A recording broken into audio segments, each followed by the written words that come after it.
Hi ನಮಸ್ಕಾರ ಎಲ್ರಿಗೂ, welcome back to my vlog. ನಾನು ಈ ವರ್ಷ ವರಮಹಾಲಕ್ಷ್ಮಿ ಪೂಜೆಗೆ ಅಂತೇಳಿ ಕಳಶಕ್ಕೆ ಹಾಕೋದಕ್ಕೆ ಹಾಗೆ ಮಡ್ಲಕ್ಕೆ ಇಡೋದಕ್ಕೆ ಪೂಜೆ ಸಾಮಗ್ರಿ ತಂದಿದ್ದೀನಿ. ಏನೇನು ತಂದಿದ್ದೀನಿ ಅಂತ ತೋರಿಸ್ತೀನಿ. ಅದರಲ್ಲೂ ಸ್ಪೆಷಲ್ಲಾಗಿ ನಾನು ಕಳಶಕ್ಕೆ ಹಾಕೋದಕ್ಕೆ ಅಂಥೇಳಿ ಕೆಲವೊಂದು ವಸ್ತು ತಂದಿದ್ದೀನಿ. ನಾನು ಪ್ರತಿ ವರ್ಷ ಹಾಕ್ತಿದ್ದೆ, ಬಟ್ ಇಷ್ಟೊಂದು ಹಾಕ್ತಿರ್ಲಿಲ್ಲ. ಈ ವರ್ಷ ಸ್ವಲ್ಪ ಜಾಸ್ತಿನೇ ಹಾಕ್ತಾಯಿದ್ದೀನಿ. ಯಾಕಂದರೆ ಇದನ್ನೆಲ್ಲ ಹಾಕೋದ್ರಿಂದ ಲಕ್ಷ್ಮಿ ಒಲಿತಾಳೆ ಅಂತ ಹೇಳ್ತಾರೆ. ಲಕ್ಷ್ಮಿಗೆ ಇಷ್ಟವಾಗಿರೋ ವಸ್ತುಗಳು ಅಂತ ಹೇಳಿ ನಾನು ತೊಗೊಂಡು ಬಂದಿದ್ದೀನಿ. ನಾನು ಅಂಗಡಿಗೆ ಹೋಗಬೇಕಾದ್ರೇ ಏನೇನು ತೊಗೋಬೇಕು ಅನ್ನೋದನ್ನು ಈ ಥರ ಲಿಸ್ಟ್ ಮಾಡಿಕೊಂಡು ಹೋಗಿದ್ದೆ. ಈಗ ಲಿಸ್ಟ್ ಪ್ರಕಾರ ಎಲ್ಲ ಸಿಕ್ಕಿದೆ ನನಗೆ. ಏನೇನು ತೊಗೊಂಬಂದಿದ್ದೀನಿ ಅಂತ ತೋರಿಸ್ತೀನಿ. ಫಸ್ಟು ಅರಿಶಿನ ಕುಂಕುಮ. ಇದು ಪ್ಯೂರ್ ಹೊಸದಾಗಿ ತಂದಿರೋದು, ಹಳೇದು ಮನೇಲಿರೋದು ಯೂಸ್ ಮಾಡಬಾರ್ದು ಅಂಥೇಳಿ ನಾನು ಹೊಸದಾಗಿ ತಂದಿರೋದು ಅರಿಶಿನ ಕುಂಕುಮ. ಹಾಗೆಯೇ ಗೆಜ್ಜೆ ವಸ್ತ್ರ ಕಂಪಲ್ಸರಿ ಬೇಕೇ ಬೇಕು, ಅದು ಒಂದು. ಇದು ಕಾಮನ್ ಆಯಿತು. ಆದರೆ ಇದು ನಾನು ತೋರಿಸ್ತಾ ಇರೋವಂಥದ್ದು ಕಳಶಕ್ಕೆ ನಾವು ನೀರು ತುಂಬಿಸ್ತೀವಲ್ವ. ಈಗ ಕೆಲವೊಬ್ಬರು ಚೊಂಬಿಡ್ತಾರೆ, ಕೆಲವೊಬ್ಬರು ಬಿಂದಿಗೆ ಇಡ್ತಾರೆ. ಚೊಂಬಿಟ್ಟರು ಹಾಕಬೇಕು ಮತ್ತು ಬಿಂದಿಗೆ ಇಟ್ಟರು ಕೂಡ ಹಾಕಬೇಕು. ಹಾಗಾಗಿ ಈಗ ನಾನು ಕೂಡ ಬಿಂದಿಗೆನೇ ಇಟ್ಟು ಸೀರೆ ಉಡಿಸ್ಬಿಟ್ಟೆ ಪೂಜೆ ಮಾಡೋದು, ಲಕ್ಷ್ಮೀ ಪೂಜೆನ. ಈಗ ಆ ಕಳಶಕ್ಕೆ ಹಾಕೋದಕ್ಕೆ ಕೆಲವೊಂದು ವಸ್ತು ತಂದಿದ್ದೀನಿ, ತೋರಿಸ್ತೀನಿ ಇವಾಗ.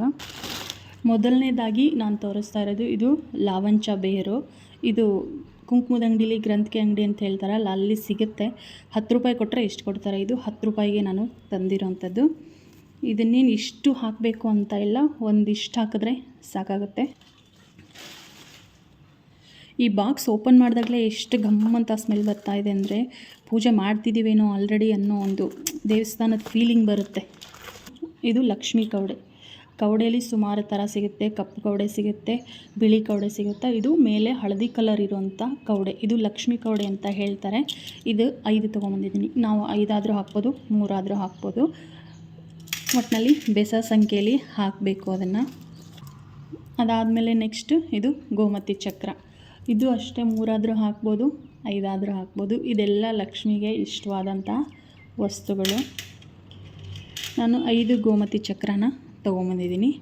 ಹಾಗೆಯೇ ಇಲ್ಲಿ ನೋಡ್ತಿರ್ಬೋದು, ಇದು ಗುಲ್ಗಂಜಿ.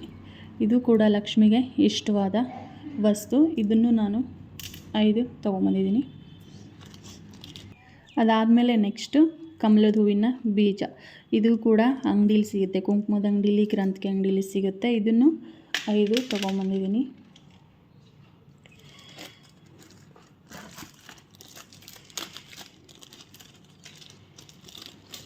ಅದಾದಮೇಲೆ ನೆಕ್ಸ್ಟು ನೋಡ್ತಿರ್ಬೋದು, ಶ್ರೀಫಲ ಅಂತ ಹೇಳ್ತಾರೆ ಇದಕ್ಕೆ. ಅಂದರೆ ನೋಡೋದಕ್ಕೆ ಹೇಗಿದೆ ಅಂದರೆ ಚಿಕ್ಕ ತೆಂಗಿನಕಾಯಿ ಥರ. ಇದು ಒಳಗಡೆನೂ ಕೂಡ ಅಷ್ಟೇ ಕಾಯಿ ಥರ, ತೆಂಗಿನಕಾಯಿ ಯಾವ ಥರ ಇರುತ್ತೆ ಸೇಮ್ ಹಾಗೆ ಇರುತ್ತೆ. ಇದನ್ನು ತರಕ್ಕೆ ಹೋದಾಗ ನಾನು ಫಸ್ಟ್ ಡೇ ಎಷ್ಟಿತ್ತು, ಒಂದು ಚೀಲದಷ್ಟು ಇತ್ತು ಆ ಗ್ರಂಥಿಗೆ ಅಂಗಡೀಲಿ. ನಾನು ನಿನ್ನೆ ತರಕ್ಕೆ ಹೋದಾಗ ಫುಲ್ ಖಾಲಿ ಆಗೋಗಿತ್ತು. ಇದು ತುಂಬ ಕಾಸ್ಟ್ಲಿ ಸಿಕ್ತು ನನಗೆ. ಫಸ್ಟ್ ಡೇ ಆಗಿದ್ದರೆ ಕಡಿಮೆ ಸಿಗೋದು, 5 ರೂಪಾಯಿಗೆ ಒಂದು ಸಿಗೋದು. ಬಟ್ ಎಲ್ಲ ಹಬ್ಬ ಅಂಥೇಳಿ ಖಾಲಿಯಾಗಿದೆ ಅಂಥೇಳಿ ನನಗಿದು 10 ರೂಪಾಯಿಗೆ ಒಂದು ಸಿಕ್ಕಿದೆ ಶ್ರೀಫಲ. ಎಲ್ಲದಕ್ಕಿಂತ ಇದು ತುಂಬಾ ಶ್ರೇಷ್ಠ ಪೂಜೆಗೆ ಉಪಯೋಗಿಸೋದ್ರಿಂದ ಇದು ಒಂದು 5 ಶ್ರೀಫಲನ ತಂದಿದ್ದೀನಿ. ಇದು ಸೇಮ್ ತೆಂಗಿನಕಾಯಿ ಹೇಗಿರುತ್ತೋ ಹಾಗೇ ಇರುತ್ತೆ. ಅದಾದಮೇಲೆ ನೆಕ್ಸ್ಟು ಬಟ್ಲಡಿಕೆ. ಈ ಥರ ಬಟ್ಲಡಿಕೆನೇ ಲಕ್ಷ್ಮಿಗೆ ಶ್ರೇಷ್ಠ ಇಷ್ಟ ಅಂತ ಹೇಳ್ತಾರೆ. ಪೂರ್ಣಫಲ ಅಂದರೆ ಗುಂಡಡಿಕೆ ಅಂತ ಹೇಳ್ತಾರಲ್ಲ, ಅದನ್ನು ಕೂಡ ಇಡ್ಬೋದು. ಇದು ತುಂಬಾ ಶ್ರೇಷ್ಠ ಬಟ್ಲಡಿಕೆ. ಇದು ಸಿಕ್ಕಿಲ್ಲ ಅಂದರೆ ಅದನ್ನು ಕೂಡ ಇಡ್ಬೋದು. ನಾನು 5 ಬಟ್ಲಡಿಕೆನ ಹಾಕೋದಕ್ಕೆ ಅಂತೇಳಿ ತೊಗೊಂಡಿದ್ದೀನಿ. ಈಗ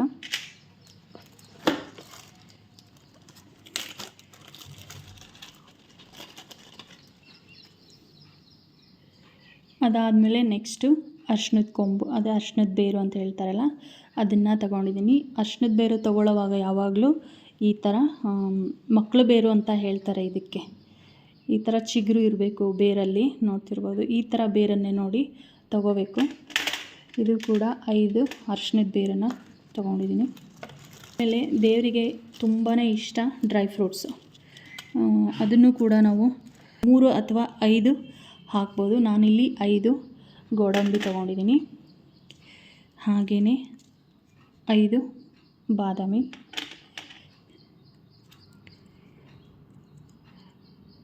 5 ಒಣ ದ್ರಾಕ್ಷಿ,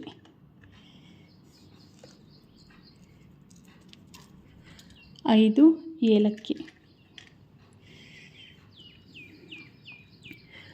ಒಂದು 5 ಲವಂಗ, ಹಾಗೆಯೇ ಒಂದು ಖರ್ಜೂರ ಅಂದರೆ ಒಂದೊಂದು ಕಡೆ ಉತ್ತತ್ತಿ ಅಂತ ಹೇಳ್ತಾರೆ, ಒಂದೊಂದು ಕಡೆ ಖರ್ಜೂರ ಅಂತ ಹೇಳ್ತಾರೆ. ಒಂದು ಹಾಕಿದ್ರೆ ಸಾಕು.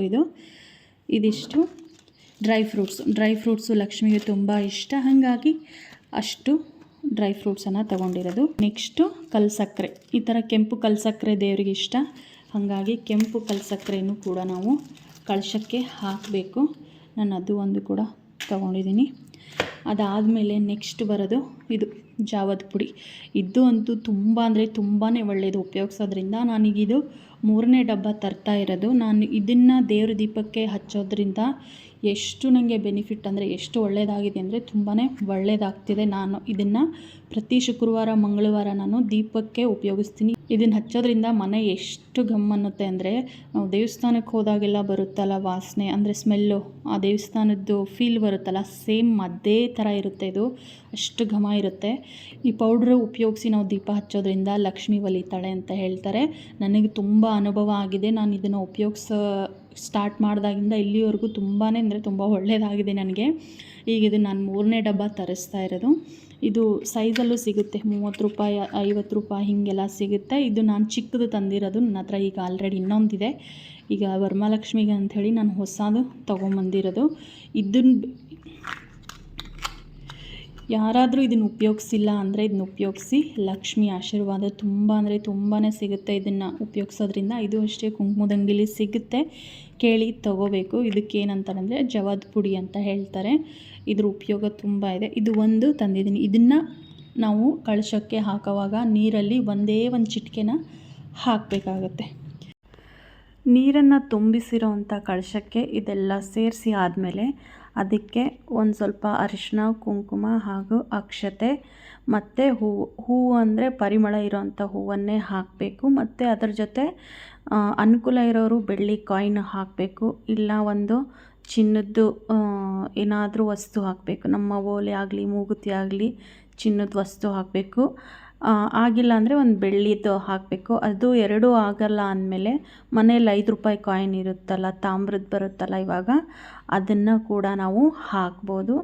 ಇದಿಷ್ಟು ನಾನು ಕಳಶಕ್ಕೆ ಹಾಕೋದಕ್ಕೆ ಅಂತೇಳಿ ಮುಂಚೆನೇ ರೆಡಿ ಮಾಡಿ ಇಟ್ಕೊಂಡಿರೋದು. ಮತ್ತು ಇದು ಬಂದುಬಿಟ್ಟು ಬಾಗಿಣದ ಸಾಮಾನು.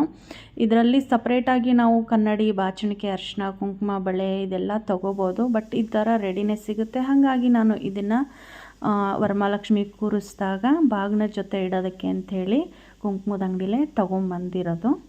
ಫಸ್ಟು ಸ್ಟಾರ್ಟಿಂಗ್ ಪೂಜೆಯಲ್ಲಿ ಚೊಂಬನ್ನು ಇಡ್ತಿದ್ದೆ. ಚೊಂಬಲ್ಲಿ ಕಳಶ ತುಂಬಿಟ್ಟು ಅದನ್ನೇ ಪೂಜೆ ಮಾಡ್ತಿದ್ದೆ. ಅದಾದಮೇಲೆ ಬಿಂದಿಗೆ ಸ್ಟಾರ್ಟ್ ಮಾಡಿದೆ. ಸ್ಟೀಲ್ ಬಿಂದಿಗೆ 2 ಸ್ಟೀಲ್ ಬಿಂದಿಗೆ ತೊಗೊಂಡಿದ್ದೆ ನಾನು. ಅದರಲ್ಲಿ ಪೂಜೆ ಮಾಡಬಾರ್ದು ಅಂತ ಹೇಳೋದ್ರಿಂದ ನಮ್ಮ ಮನೇಲಿ ಈ ಥರ ಬಿಂದಿಗೆ ಇರಲಿಲ್ಲ, ಅಂದರೆ ತಾಮ್ರದ ಬಿಂದಿಗೆ ಇರಲಿಲ್ಲ. ಹಾಗಾಗಿ ನಾನು ಈ ವರ್ಷ ತಾಮ್ರದ ಬಿಂದಿಗೆನ ತೊಗೊಂಬಂದಿದ್ದೀನಿ ಪೂಜೆಗೆ ಅಂತ ಹೇಳಿ. ಈ ಥರ ಬಿಂದಿಗೆಯಲ್ಲಿ ಪೂಜೆ ಮಾಡೋದ್ರಿಂದ ತುಂಬಾ ಒಳ್ಳೆಯದು. ನಾನು ಈ ವರ್ಷ ಸ್ಟಾರ್ಟ್ ಮಾಡಿದ್ದೀನಿ. ನಾನು ಇದೇ ಬಿಂದಿಗೆಗೆ ಸೀರೆ ಉಡಿಸ್ಬಿಟ್ಟು ಕೂರಿಸ್ತೀನಿ ವರಮಹಾಲಕ್ಷ್ಮಿಗೆ. ಮತ್ತು ದೀಪಾವಳಿಲೂ ಅಷ್ಟೇ ಇನ್ಮೇಲೆ ಇದೇ ಬಿಂದಿಗೆಯಲ್ಲೇ ಇಡ್ತೀನಿ. ಚೊಂಬಲ್ಲಿ ಇಡ್ತಿದ್ದೆ ಫಸ್ಟು, ಈಗ ಇದನ್ನು ತೊಗೊಂಡಿದ್ದೀನಿ. ಹಾಗೆಯೇ ಲಕ್ಷ್ಮಿ ಒಲಿದ್ರೆ ನೆಕ್ಸ್ಟ್ ಇಯರ್ಗೆ ಇಂಥದ್ದೇ ಸೇಮ್ ಬೆಳ್ಳಿ ತೊಗೊಳ್ಳೋ ಅಷ್ಟು ಶಕ್ತಿ ಆ ದೇವ್ರು ಕೊಡಲಿ ಅಂತ ನಾನು ಕೇಳ್ಕೊತೀನಿ. ಸಾಧ್ಯ ಆದರೆ ಇದಕ್ಕಿಂತ ಚಿಕ್ಕದು ಸಿಗುತ್ತೆ, ಅದನ್ನು ತಗೊಳ್ಳಿ. ಇಲ್ಲಾಂದರೆ ಚೊಂಬಲ್ಲೇ ಸಿಗುತ್ತೆ, ತಾಮ್ರ ಚೊಂಬು, ಅದರಲ್ಲೂ ಕೂಡ ಇಡ್ಬೋದು. ನಾನು ಬಿಂದಿಗೆನ ತೊಗೊಂಡಿದ್ದೀನಿ. ಎಲ್ಲದಕ್ಕಿಂತ ಹೆಚ್ಚಾಗಿ, ಆಡಂಬರಕ್ಕಿಂತ ಹೆಚ್ಚಾಗಿ ನಮ್ಮ ಹತ್ರ ಭಕ್ತಿ ಅನ್ನೋದು ತುಂಬ ಮುಖ್ಯ ಆಗಿರುತ್ತೆ. ದೇವರಿಗೆ ಭಕ್ತಿ ಅನ್ನೋದು ಮುಖ್ಯ. ಆಡಂಬರ ಅದು ತೋರಿಸ್ಕೋಬೇಕು, ಇದರಲ್ಲೇ ಮಾಡಬೇಕು ಅದರಲ್ಲೇ ಮಾಡಬೇಕು ಅಂತ ಏನಿಲ್ಲ. ನಮ್ಮ ಭಕ್ತಿಯಿಂದ ಒಂದು ಚೊಂಬಲ್ಲಿ ಕಾಯಿಟ್ಟು ಪೂಜೆ ಮಾಡಿದರೂ ಸಹ ದೇವರು ಒಲಿಯುತ್ತೆ. ಹಾಗಂತ ತೋರಿಸ್ಕೊಳ್ಳೋದಕ್ಕೆ ಅಂತಲ್ಲ, ದೇವ್ರು ಕೊಟ್ಟಿರ್ತಾನೆ ಅಂದರೆ ದೇವರಿಗೆ ಮಾಡೋದಕ್ಕೂ ಕೂಡ ನಾವು ಯೋಚನೆ ಮಾಡಬಾರ್ದು. ಫ್ರೆಂಡ್ಸ್, ನಾನು ಕೆಲವೊಂದನ್ನು ಈ ವರ್ಷದಿಂದ ಚೇಂಜ್ ಮಾಡ್ಕೊಂಡಿದ್ದೀನಿ. ಅದರಲ್ಲೂ ಈ ಬಿಂದಿಗೆನ ಚೇಂಜ್ ಮಾಡಿದ್ದೀನಿ. ಮತ್ತು ಪೂಜೆ ಕಳಶಕ್ಕೆ ಹಾಕೋ ವಸ್ತುಗಳನ್ನ ಸ್ವಲ್ಪ ನಾನು ಚೇಂಜ್ ಮಾಡ್ಕೊಂಡಿದ್ದೀನಿ. ಈ ವಿಡಿಯೋನ ಏನಕ್ಕೆ ಶೇರ್ ಮಾಡಿದೆ ಅಂದರೆ, ಪೂಜೆ ಮಾಡೋರ್ಗೂ ಹೆಲ್ಪ್ ಆಗಲಿ ಅನ್ನೋ ಒಂದು ಕಾರಣಕ್ಕೋಸ್ಕರ ನಾನು ಶೇರ್ ಮಾಡ್ಕೊಂಡಿದ್ದೀನಿ. ಕಳಶಕ್ಕೆ ಹಾಕುವಂತಹ ಕಾಯಿನ್ ಆಗಲಿ, ಅರಿಶಿನ ಕುಂಕುಮ, ಹೂವು, ಅಕ್ಷತೆ ಇದೆಲ್ಲ ಮನೇಲಿ ಇದ್ದೇ ಇರುತ್ತೆ. ಈ ವಸ್ತು ಆದರೆ ನಾವು ಮುಂಚೆನೇ ಅಂಗಡಿಗೆ ಹೋಗಿ ತೊಗೊಂಬರ್ಬೇಕಾಗತ್ತೆ, ರೆಡಿ ಮಾಡ್ಕೋಬೇಕಾಗತ್ತೆ. ಹಾಗಾಗಿ ನಾನು ಇದನ್ನು ಮಾತ್ರ ತೋರಿಸ್ತಾ ಇದ್ದೀನಿ. ಮಿಕ್ಕಿರೋದೆಲ್ಲ ನಾವು ಕಳಶ ಸ್ಥಾಪನೆ ಮಾಡ್ತೀವಲ್ವ, ಆವಾಗಲೇ ಮನೇಲಿ ರೆಡಿ ಇರುತ್ತೆ, ತೊಗೊಂಡು ಹಾಕೋಬೋದು. ಇದನ್ನು ಹಬ್ಬದ ಮುಂಚೆನೇ ರೆಡಿ ಮಾಡಿ ಇಟ್ಕೊಳ್ಳೋದಕ್ಕೆ ನಮಗೆ ಹೆಲ್ಪ್ ಆಗಲಿ ಅಂತ ಹೇಳಿಬಿಟ್ಟು ಆ ಒಂದು ಕಾರಣಕ್ಕೆ ವಿಡಿಯೋನ ಶೇರ್ ಮಾಡ್ಕೊಳ್ತಾ ಇದ್ದೀನಿ.